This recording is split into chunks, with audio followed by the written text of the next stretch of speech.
नमस्कार, मी गणेश निकस, नव Bharat fertiliser limited या कंपनीकडनं आज रिसोड तालुक्यातील व्याड या ठिकाणी आलेलो आहे।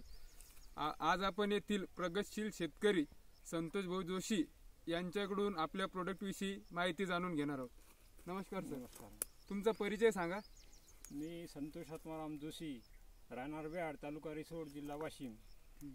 काका, तुम्ही किती दिवसापासून नव भारतचे प्रोडक्ट वापरता? 3 वर्षापासून लगातार वापरावं लागलो। 3 वर्षापासून प्रोडक्ट वापरता। कोणकोणत्या पिकासाठी वापरता?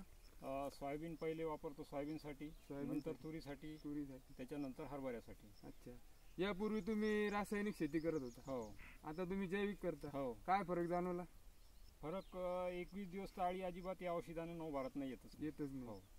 आणि हे जे आपले पहिले सरकारी औषधी होती, याच्यात 12-13 दिवसाच्या आतच अळी तयार व्हायची। याच्यापासून अळी बी नाही आणि उत्पन्नातही बुरशी बी गेली आपल्या शेतातली आणि उत्पन्नातही वाढ झाली। या पिकासाठी पण तुम्ही नव भारतचं जेम्स बॉन्ड म्हणून वापरले? हो। त्याचे रिझल्ट? हो। याच्यापूर्वी तुम्ही रासायनिक वापरत होता, तर त्याच्यापासून म्हणजे अशा पद्धतीची तूर होती का तुमच्या अगोदर? पद्धतीची आलीच नाही कधी। नाही, या औषधानंच येते आपल्या। अच्छा, तर तुम्ही तुमच्या म्हणजे वापरातून, अनुभवातून जसं बाकीच्या शेतकऱ्यांना काय सांगू शकता? मी बाकीच्या शेतकऱ्याला हेच सांगणार की बाबा नव भारत शिवाय बाकीची औषधी वापरायची नाही, नव भारतचीच वापरायची अशी अपेक्षा करतो। प्रत्येक शेतकऱ्यांना हीच वापरावं असं माझं मत।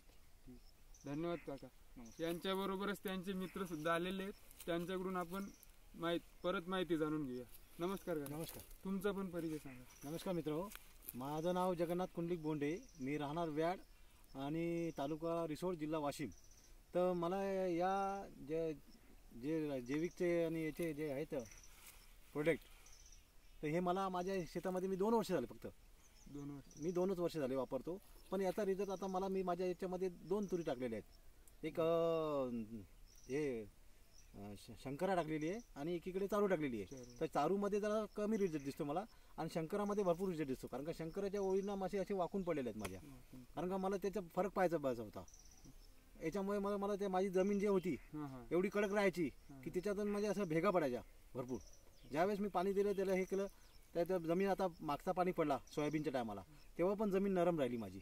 म्हणजे याच्यामध्ये जे उधळून जायची आमची तूर पिका म्हणजे वाळून जायची, तर यावर्षी एकही झाड वाळलेलं नाही माझ्या जमिनीमध्ये। आणि हरभरा पिकाला पण मी वापरतो ते, तर त्याच्यामध्ये काय होतं, हरभरा पिकाला वापरल्यानंतर माझ्या हरभरा पहिले जळायचे, आता हे हरभरा पण यंदा जळालं नाही माझं।